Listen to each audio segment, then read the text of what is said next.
Balik lagi bareng Nissan X-Trail e-Power e-Force terbaru ya.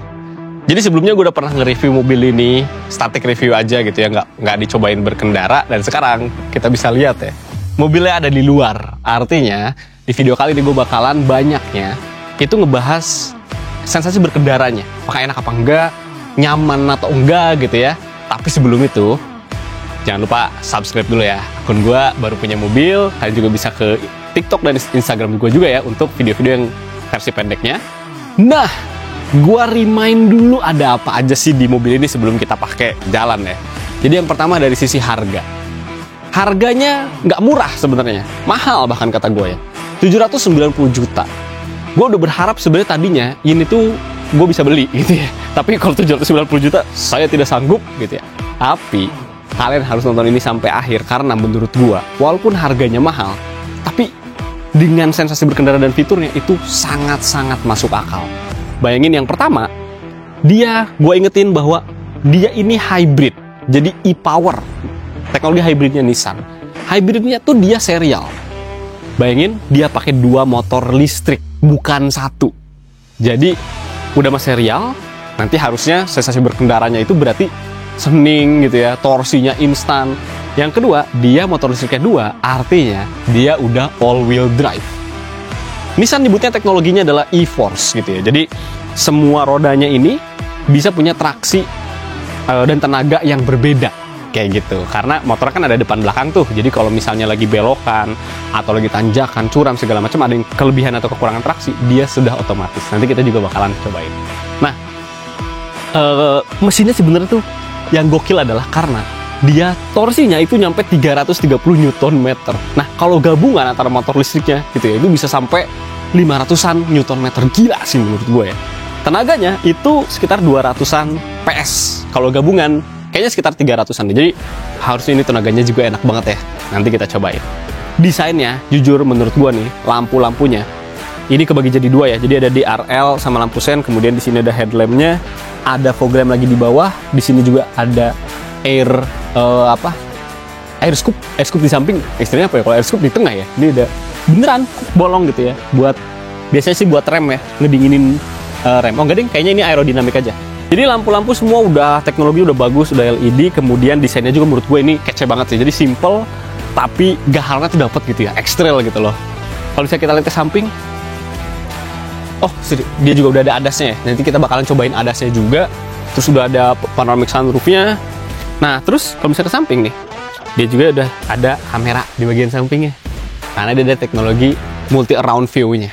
Nanti kita juga bakal lihat. Nah, bannya, lihat gede banget ya.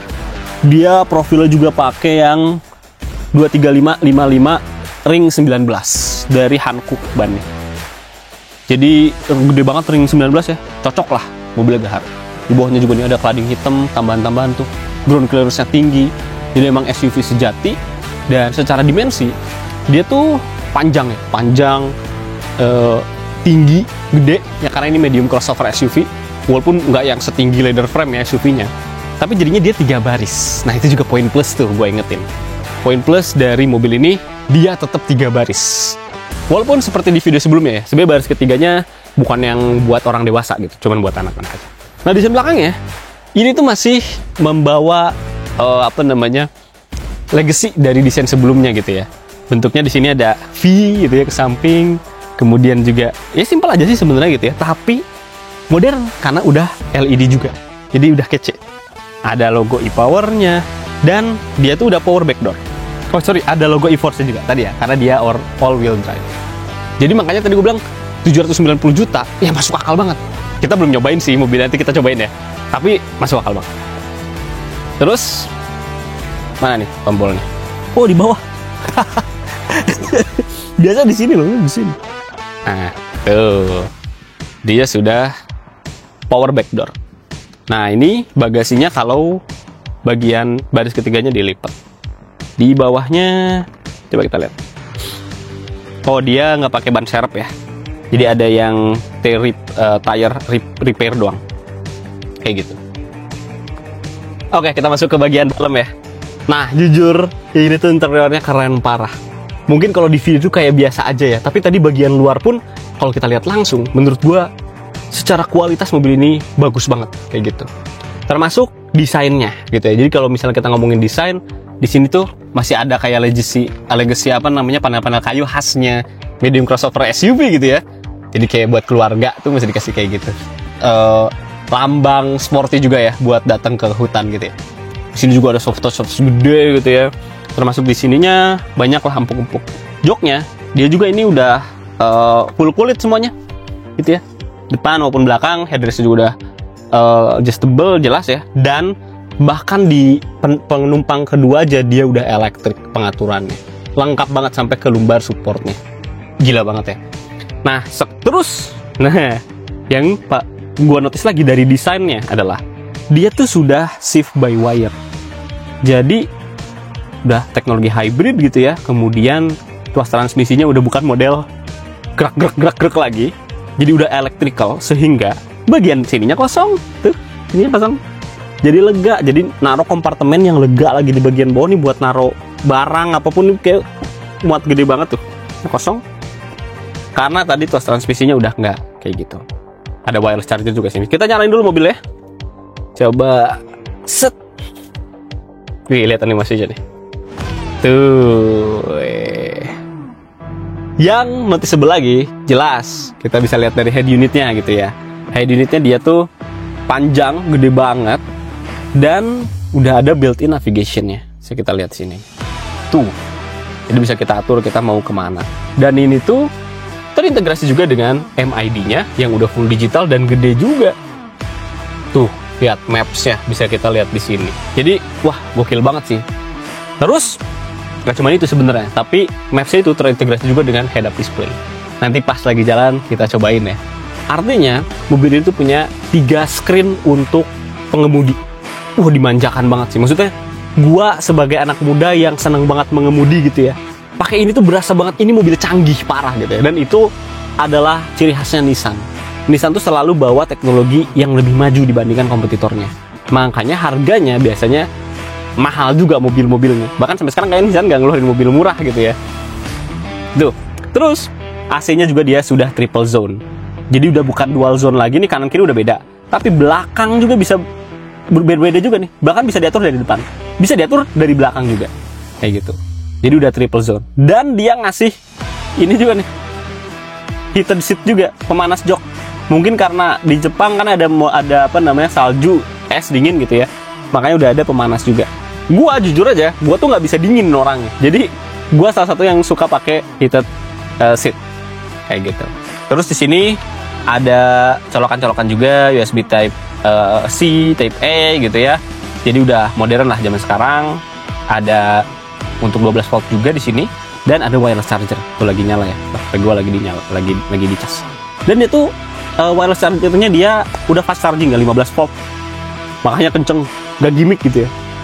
Sini juga ada mode EV. Jadi kalau misalnya kita mau pakai full baterainya selama jalan biar irit, itu pakai EV mode bisa. Sama ada e-pedal. E-pedal ini tuh intinya adalah buat meningkatkan penggunaan baterai juga gitu ya. Jadinya lebih irit lagi, jadi regenerative braking-nya lebih bagus lagi. Terus di sini ada 2 buah cup holder, terus udah electric automatic parking brake gitu ya. Ada mode berkendara juga, kayak gitu.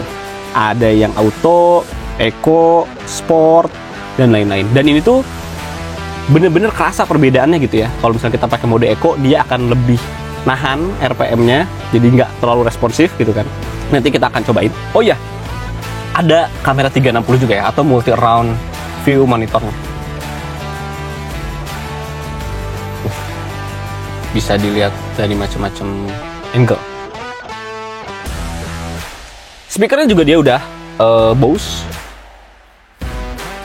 Dan tentu saja ada panoramic sunroof yang sangat lega sekali sampai ke belakang.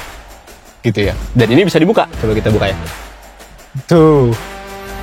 Elektrik, jadi bisa buat ini ya, kampanye.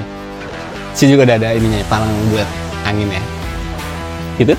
Jadi udah lengkap banget. Ya sebenarnya mau kalau yang review lebih lengkapnya lagi bisa tonton video gue yang sebelumnya. Sekarang kita langsung aja cobain berkendaranya. Let's go. Oke, sekarang kita cobain berkendaranya ya, mengemudinya enak apa enggak, nyaman apa enggak. Gue langsung bawa, kebetulan ini lagi hujan. Gue bawa di jalan tol biar bisa kita cobain semua fiturnya termasuk ADAS-nya. Karena saya suka ADAS gitu ya. Kan gue taruh di bagian akhir, bagian ADAS-nya. Nah, gue mungkin mulai dari kenyamanan berkendaranya dulu ya. Jadi posisi duduk ya. Karena mobil ini tentu saja ya harga 800 juta, jadi joknya udah elektrik. Sebenarnya nggak cuma pengemudi loh, ternyata udah elektrik sampai penumpang yang bagian depan. Dan bahkan sampai lumbar support yang penumpangnya pun udah ada gitu. Nah ini pun sama, ada lumbar supportnya nih. Bisa ya maju mundur kayak biasa gitu kan ya, kursinya maju mundur. Kemudian juga naik turun gitu ya. Jadi bahkan kakinya itu bisa naik turun juga. Jadi bisa kita atur sampai posisi mengemudinya tuh yang bener-bener kita enak gitu, jelas gitu ya. Jelas setirnya juga udah teleskopik gitu, bisa kita atur. Ini udah posisi mengemudi paling enak buat gua. Jadi nyaman banget kalau dipakai berkendara. Nah terus setir juga udah kulit ya, jadi udah enak dipegangnya. Desainnya juga cakep buat dilihat ya. Ini setir yang sama yang ada juga di Nissan Serena e-Power. Ini model setirnya sekarang dia klaksonnya tuh bulat di tengah gitu ya, khas-khas mobil zaman sekarang ya. Kayak gitu. Terus jelas kalau soft touch di bagian pengemudi juga udah banyak banget ya di sini, soft touch semua. Kemudian ada wood panelnya, tombol-tombol segala macem. Ini juga enak. Termasuk ada armrestnya di sini juga yang dia console box gitu ya, yang udah sama console box dan udah soft touch juga. Jadi udah enak. Nah, sekarang sebetulnya yang noticeable banget adalah dari mobil Nissan X-Trail e-Power ini. Jadi gua highlight tuh bagian e-Powernya dulu nih. Karena tadi mesinnya itu dia pakai 1500 cc, tapi itu bekerja hanya menjadi generator listrik aja. Karena mobil ini e-Power itu maksudnya adalah hybridnya Nissan. Dan hybridnya Nissan itu dia serial. Jadi maksudnya serial adalah dimana yang menggerakkan roda itu tuh udah bukan mesin bensin lagi dan hanya motor listriknya aja. Jadi ada, kalau misalnya hybrid yang paralel itu baik mesin bensin maupun motor listrik bisa bekerja bersamaan atau ganti-gantian. Nah kalau yang serial tuh enggak. Jadi bener-bener yang ngejalanin roda itu hanya motor listriknya aja. Dan ada dua kalau di Nissan Nissan X-Trail ini gitu ya. Karena dia udah all-wheel drive atau udah e-force. Jadi motor listriknya ada di depan dan di belakang. Nah apa yang kerasa dari sistem tersebut adalah yang pertama, dia torsinya instan. Bayangin torsi dia itu kan 330 Nm ya. Itu kalau misalnya digabungin dengan total semuanya itu bisa sampai 500 Nm ya. Gila gitu. Buat mobil medium SUV ini bukan sesuatu yang gede banget juga, dengan torsi hampir sekitar 500 Nm tuh gila sih. Ini kerasa banget jujur. Ini gue lagi pakai mode auto ya. Jadi bukan mode eco, bukan juga mode sport ya. Jadi mode auto. Itu kalau misalnya dari berhenti terus kita injek gas, itu tuh berasa banget itu. Dan hampir tidak ada delay. Nggak ada sih bahkan. Tuh. Sampai ikutan goyang kan kameranya juga kan. Karena mobilnya majunya kenceng banget. Jadi emang sensasinya mengemudinya tuh sama seperti mobil listrik. Hampir persis gitu ya. Karena tadi yang ngegerakin kan motor listrik. Ya exactly seperti motor listrik. Jadi tarikan bawahnya kenceng banget. Itu yang gue notice pertama kali. Terus sehingga sebenarnya pakai mode eco. Nah ini gue pindahin ke mode eco, di sini berubah. Bisa kelihatan nggak ya? Nih, sorry, gue tunjukin lagi. Nah tuh, dia berubah menjadi mode eco. Itu tuh respon perubahan modenya juga langsung. Jadi nggak yang delay dulu. Dia jadi agak nahan dikit nih RPM-nya, karena kan eco gitu ya. Tapi itu pun masih lebih instan dibandingin mobil ICE biasa gitu, mobil internal combustion biasa gitu, yang bensin biasa. Jadi menurut gua eco pun udah enak, dan pasti kan berarti akan jadi jauh lebih irit ya. Ini tadi udah gua riset dan gua akan nanti coba juga konsumsi BBM-nya berapa, pakai mode gabungan lah ya, ada eco dan maupun ada mode auto kayak gitu. Nah, mumpung kita di depan ada tikungan, kita cobain dulu. Jadi karena tadi ini tuh udah e-force alias udah all-wheel drive, dia itu punya kemampuan untuk secara otomatis ngebagi traksi rodanya di 4-4. Jadi coba kita lihat nih tikungan. Nah, dia tuh akan ngefek di sini. Jadi kalau misalnya lagi tikungan-tikungan yang cukup ekstrim kayak gini nih, muter gitu ya, dia akan ngejaga mobilnya itu nggak understeering maupun nggak oversteering gitu ya ketika lagi belok. Karena itu yang gue suka sebenarnya dari Nissan sih. dia tuh teknologinya tuh kayak maju banget gitu loh. Bayangin all wheel drive-nya, kalau misalnya kita berbicara SUV leather frame yang bisa 4x4 gitu ya, itu biasanya cara mengaktifkan kedua tenaganya gitu ya, depan belakang keempat rodanya itu tuh harus diubah-ubah gitu, ada knobnya. Nah kalau Nissan X-Trail ini nggak ada, jadi bisa kalian lihat di sini nggak ada tombolnya sama sekali untuk ngubah jadi all wheel drive gitu ya, karena dia semuanya udah serba otomatis. Jadi dia akan ngedeteksi apakah traksinya kurang di salah satu bannya misalnya gitu, atau kelebihan traksi. Ya udah, disitulah nanti kecepatan dan tenaga rodanya benar-benar disalurkan sesuai dengan kebutuhan kayak gitu. Nah bahkan gue sendiri aja itu tuh hampir nggak ngerti kayak gimana caranya mengaktifkan all wheel drive-nya, apakah sudah aktif atau enggak gitu ya. Tapi itu harusnya sudah bekerja saat mobil ini emang lagi jalan dan tadi ya misalnya lagi belok-belok. Atau tebakan gue itu adalah ketika kita menggunakan mode yang contohnya di sini yang untuk ini yang gambar pegunungan ini kayaknya nih ya, buat mode-mode ekstrim. Nah itu kayaknya dia bakalan aktif secara otomatis ya, atau lebih kenceng lah gitu ya, lebih sensitif terhadap penggunaan all wheel drive-nya. Tapi kayaknya kalau kita menggunakan eco atau menggunakan auto, mungkin hanya di kesempatan-kesempatan tertentu aja ya, kayak tadi lagi belokan atau lagi tanjakan dan kita lagi diem, kemudian butuh traksi dan tenaga yang lebih gede, mungkin akan otomatis aktif gitu ya. Tapi gila ya, bisa aktif secara otomatis tuh menurut gue itu teknologinya kebayang rumitnya gitu ya di dalam sistem prosesornya gitu. Nah terus biasanya yang gue notice kalau di mobil listrik itu tuh ketika kita lepas gas, kita lagi menekan gas kemudian kita lepas, itu dia akan seolah-olah ngerem. Jadi tanpa kita nginjek rem dia akan ngerem. Kenapa? Karena ada regenerative braking. Jadi rodanya itu ketika berhenti gitu ya, sedang berusaha berhenti, dia akan mencoba ngambil energinya dan ngisi ke baterai. Nah di Nissan X-Trail ini tadi barusan gue coba nih, gue lepas nih ya. Nah tuh nggak terlalu kaku, padahal itu udah eco loh. Jadi menurut gue enak. Jadi berkendaranya tuh gini kalau mobil listrik ya, karena torsinya instan biasanya langsung gas banget gitu. Terus pas rem mendadak lagi ngerem gitu. Jadi belajar lagi gitu kita nih sebagai orang yang belum biasa. Nah ini menurut gue jauh lebih halus, jauh sih, enak banget. Nah bisa dilihat nih bagian sini. Jadi kalau misalnya ini kan lagi keisi nih, baterai lagi ngasih tenaga ke roda gitu kan ya, karena tadi serial. Nih gue lepas ya gasnya nih, terus tuh sekarang ban yang ngisi ke baterai gitu. Artinya kan ketika dilepas ada regenerative braking, tapi jalannya nggak langsung tuk gitu, nggak gitu. Jadi menurut gue ini enak sih, halus banget. Nah sekarang kita coba mode auto. Gasnya langsung responsif. Nah apalagi kalau mode auto berarti kan tidak mau menghemat energi terlalu gede lah ya. Maksudnya dia akan secara otomatis yang paling enak lah, mengendara enak, terus kemudian irit juga enak. Kalau gue lepas, dia jadinya lebih halus lagi. Maksudnya regenerative brakingnya nggak terlalu yang kencang banget gimana gitu. Gokil sih menurut gue ya. Itulah gunanya mode berkendara teman-teman. Jadi kalau misalnya kita kan sebagai yang awam masih mobil, kayak mode berkendara tuh buat apa sih? Kayak bukannya mobil ya udah tinggal gas rem aja pakai gitu ya. Nah mode berkendara itu tujuannya adalah untuk si sistem mobilnya itu tuh, prosesornya itu menangkap kayak kita tuh butuhnya pengendaraan yang seperti apa, yang kenceng kah, yang hemat energi kah, yang misalnya tadi regenerative brakingnya lebih banyak atau butuh traksi lebih kenceng kayak gitu-gitu. Jadi secanggih itu gitu. Oke. Yang ketiga itu visibilitas. Jadi mobil ini menurut gue visibilitasnya cukup oke sih. Jadi nggak yang sempit. Jadi misalnya bisa lihat nih kaca depan juga sebenarnya luas-luas aja gitu ya, nggak ada yang ngalangin sih. Nah sama ini nih, pilar A-nya tuh dia kecil, jadi nggak ngalangin. Terus spionnya itu tuh nempelnya ke pintu, jadi nggak ke pilar A sana gitu ya, sehingga biasanya tuh ngalangin dan jadi blind spot. Nah ini nggak di sini, jadi blind spotnya tuh minim banget. Makanya secara visibilitas menurut gue ini enak banget. Apalagi tambahin ada panoramic sunroof ya, jadi makin kerasa lega banget gitu, enak.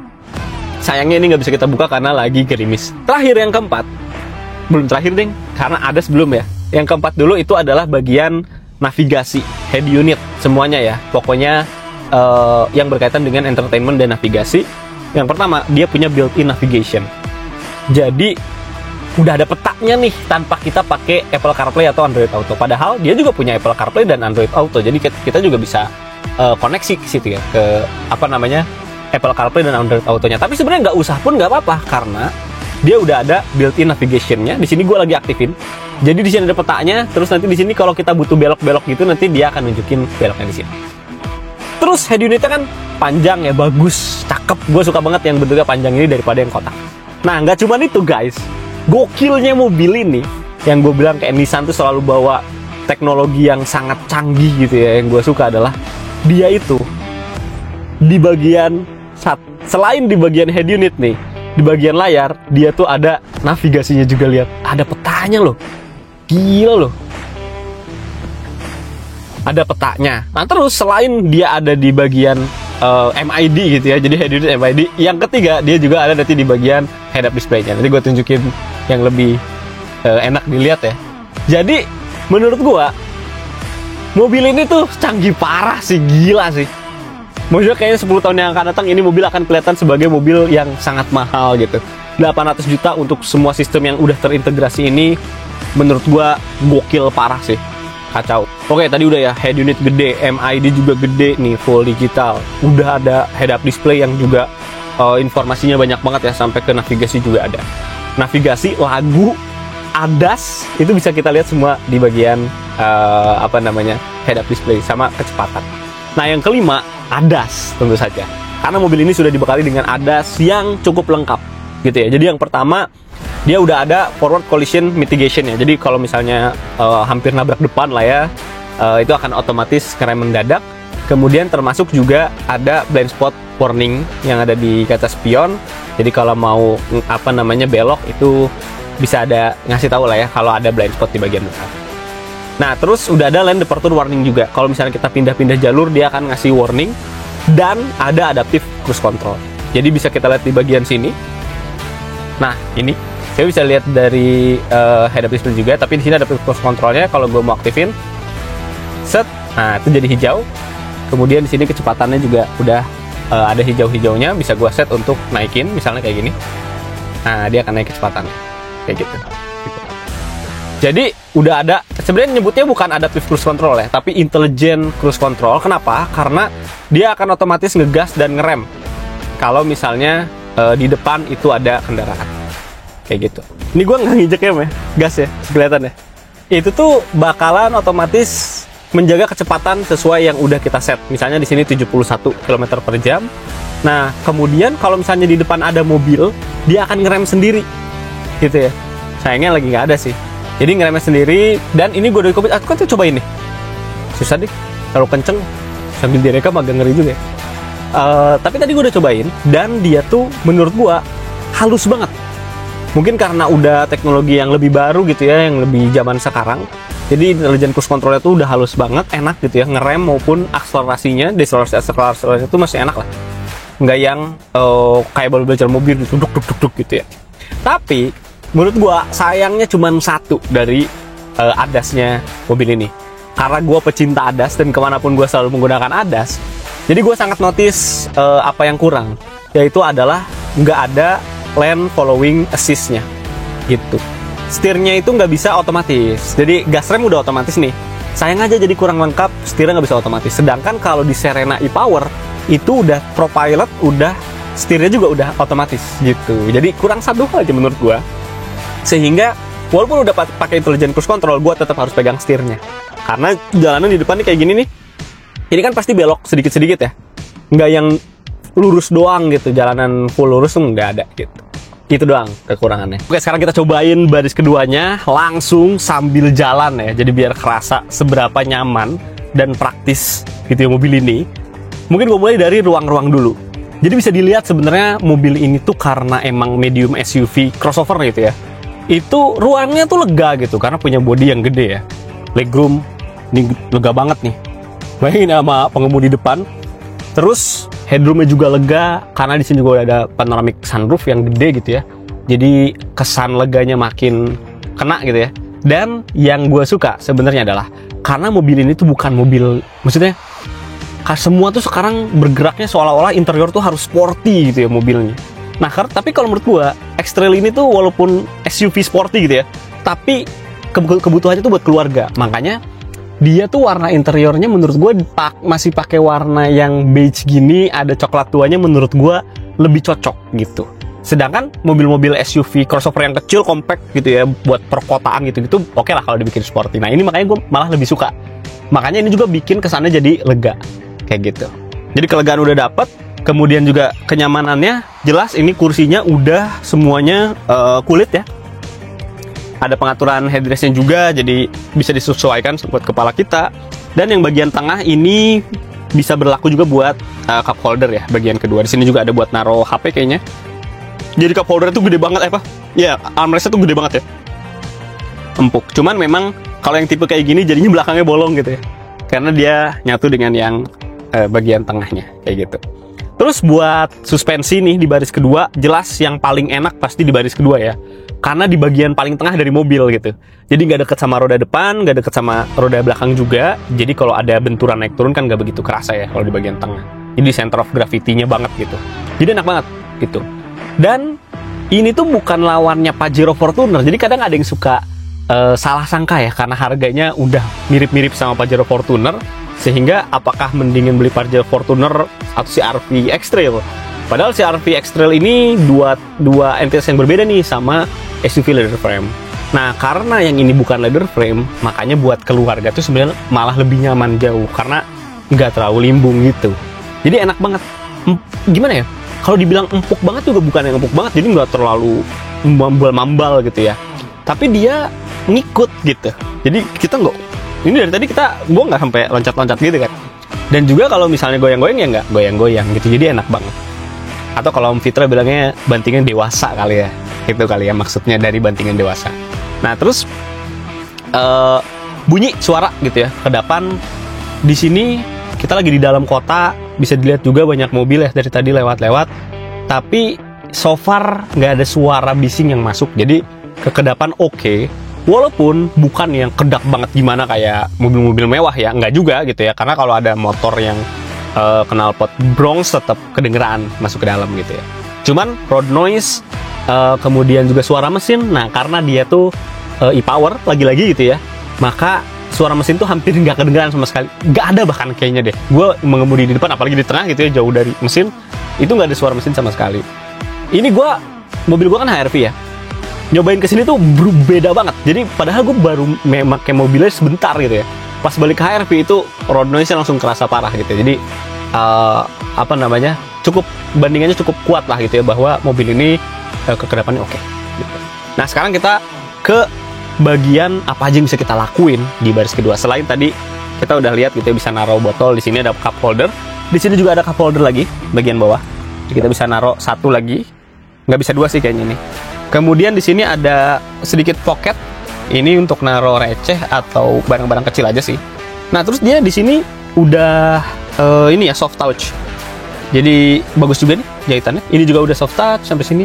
Ini material keras, plastik keras. Ini juga plastik keras. Tapi semua yang ketemu sama tangan di sini udah soft touch. Di sini juga ada panel kayunya. Jadi elegan lah ya gitu. Nah terus ini nih, di mobil medium crossover SUV dia punya tirai di bagian sininya gitu. Apalagi sekarang cuaca lagi panas banget kan ya. Jadi pakai ini selain privasi juga bisa menolak panas gitu ya untuk masuk ke bagian dalam. Jadi enak banget. Terus di sini ada lampu baca warna kuning. AC-nya karena ini ada panoramic sunroof, jadi AC-nya ada di bawah sini. Hitung guys. AC-nya ada di bawah sini, ada pengaturannya. Nah, dan dia tuh pengaturan suhunya juga bisa diatur dari sini. Jadi nggak cuman fan-nya aja, tapi suhunya juga. Karena dia tuh triple zone AC-nya. Jadi belakang tuh bisa beda sama yang depan kanan kiri ya. Jadi enak banget. Terus di sini juga ada colokan, ada USB-A, USB-C gitu ya. Jadi emang kalau mau ngecas enak di belakang, udah ada colokannya juga. Bagi-bagi lah ya, kanan kiri satu-satu gitu ya. So far oke sih. Oke, jadi itulah yang kalian dapatkan dari 790 jutaan ya, Nissan X-Trail e-Power e-Force. Menurut gua sih harganya sangat masuk akal. Tapi mahal memang gitu ya, tapi ya sesuai dengan apa yang didapatkan. Tapi kalau kalian punya pendapat lain, coba taruh kolom komentar. Jangan lupa subscribe juga, baru punya mobil. See you.